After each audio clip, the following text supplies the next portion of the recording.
Tonight, the Siouxland Chamber held the first ever National Civics Bee in Sioux City. This year, the Iowa Chamber Alliance partnered with the U.S. Chamber of Commerce Foundation to host a statewide civics competition.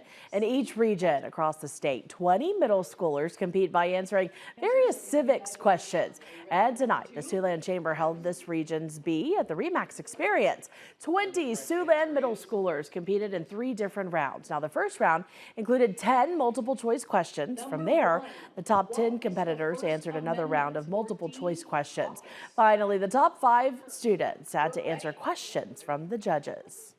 It really gives you hope for the future. You know, you hear a lot of negative, but that's not what this is about. These are kids, students, I should say, young people wanting to get involved, wanting to make a difference. And that's really what keeps the community going. And we're just proud to have them here. Each student who wanted to compete had to submit a 500-word essay about a problem facing their community and how they could solve it. I wrote about the book banning in Iowa, so there are a lot of books currently being banned, and I feel that that's not fair to everyone that might want to read this book. So I proposed a few solutions on how we could fix all those issues in the community.